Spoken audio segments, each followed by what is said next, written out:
अस्सलाम वालेकुम जी। आज हम बात करेंगे कि फ्रीलांस फाइनेंसेस को कैसे मैनेज करें 2023 में। फ्रीलांसर्स अर्निंग तो करते हैं, बाज़ औक़ात बहुत अच्छी भी कर रहे होते हैं, लेकिन उनको मैनेज नहीं करना आ रहा होता और समटाइम्स उनके पास काफ़ी पैसे होते हैं और समटाइम्स फाइनेंशियल क्रंच में हम देखते हैं कि यार पैसे स्टक हो गए हैं, कहाँ चले गए हैं।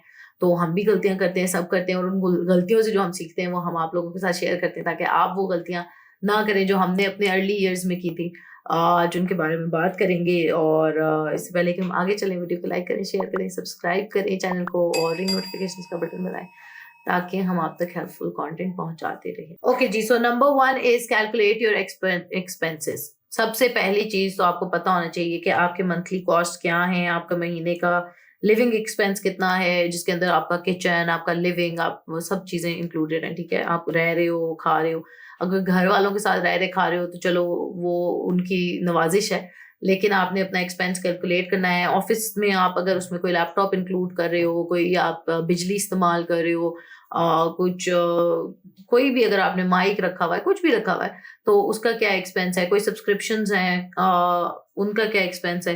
ठीक है, सबसे पहले तो अपना एक्सपेंस कैलकुलेट करना है, फिर एक वर्क स्केड्यूल बनाना है जिसके अंदर, जैसे हमने पहले डिस्कस किया था प्रीवियस वीडियोस में, कि हमने उसमें से 1 2 3 4 हफ्ते मैक्सिमम साल में से निकाल देने हैं, 1 महीना निकाल देना है जो सिक लीव्स और अनएक्सपेक्टेड चीजों का है। उसके अलावा पूरे साल का हमने प्लान बनाना है कि हमने 8 घंटे, 5 घंटे, 4 घंटे, जितनी मुझे जरूरत है पैसे उसके हिसाब से पर घंटे में कितना चार्ज कर रही हूँ। अगर 25 कर रही हूँ घंटे का चार्ज, तो 4 घंटे मैंने डेली के काम करने हैं ताकि मैं रोज का $100 कर रही हूँ, तब मेरे एक्सपेंस मीट होते हैं या मेरा लाइफस्टाइल मीट हो। ये आपके ऊपर है, अगर आप डेली का 100 करना चाहते हो, 1000 करना चाहते हो, 50 करना चाहते हो, 15 करना चाहते हो, ये आपके ऊपर है कि आपका लाइफस्टाइल क्या है, आपके गोल कितने हैं और आप अपने आप को कितना वर्क देना चाहते हो। जो ज्यादा काम करता है वो ज्यादा पैसे कमाता है, ये तो है, जितनी मेहनत करो उतना रिवॉर्ड मिलता है। लेकिन स्मार्ट वर्क भी ऑब्वियसली जरूरी है, जिसके बारे में हम अक्सर बात करते हैं और करते रहेंगे अपनी वीडियोस में।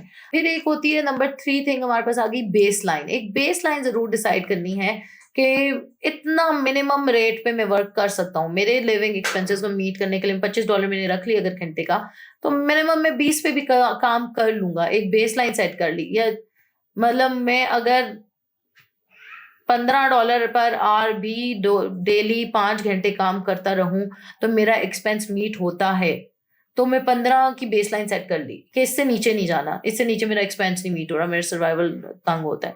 इससे ऊपर इज फाइन, मैं कभी 20 भी ले लिया, किसी प्रोजेक्ट में 25 ले लिया, जो डिपेंडिंग ऑन की प्रोजेक्ट की कम्प्लेक्सिटी क्या थी या क्या। इसी के अंदर आपने वो पैसे भी सोचने हैं जो आपने किसी रेनी डेज के लिए रखने हैं, रफ पैचेस के लिए रखने हैं, फाइनेंशियल क्रंचेस के लिए रखने हैं। ठीक है, एक आपने अपना मिनिमम बेसलाइन $15 सेट कर ली, फिर आपने 20 25 30 भी कमाया और जब मतलब चार्ज किया और जब वो पैसे आए तो वो फिर आपने अपने लिविंग एक्सपेंस के अलावा उनको सेव करता रहा साइड पे, जो मैंने कल को मेरे कोई बैड टाइम्स आएंगे अगर, तो मैं उनमें यूज करूंगा। नेक्स्ट थिंग है create and follow a budget.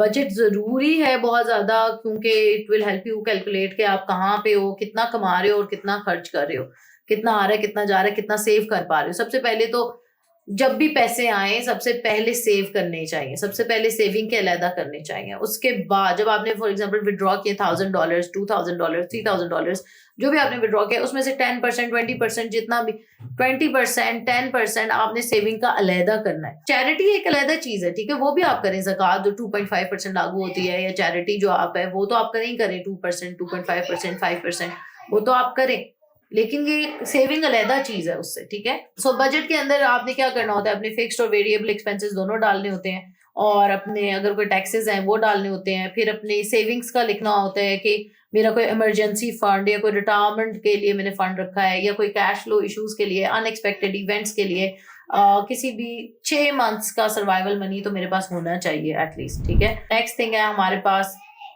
Budget के बाद सेविंग, जिसकी बात हम कर रहे हैं काफी देर से, कि आपको अपना एक इमरजेंसी फंड बिल्ड करना है, अपना एक सेविंग बिल्ड करना है। फिर क्वार्टरली टैक्स पेमेंट्स अगर आपने करनी है, तो वैसे तो फ्रीलांसर्स पे टैक्स लागू नहीं हो रहा, लेकिन आप बहुत से बिजली इस्तेमाल करते हैं जिस पे टैक्स लगता है, या और चीजें इस्तेमाल करते हैं जिन पे टैक्स लगता है, तो वो टैक्सेस भी तो आपने पे करने ही होते हैं। अगर आप कोई इक्विपमेंट ले रहे हैं, कोई कम्यूट ले रहे हैं, वो सारे टैक्सेस, तो उनके लिए भी आपने सोच के रखना है कि हाँ जी, मेरे लिविंग एक्सपेंस के अलावा ये टैक्सेस और गवर्नमेंट की तरफ से मुझे फीस और जो चीजें हैं वो भी हैं।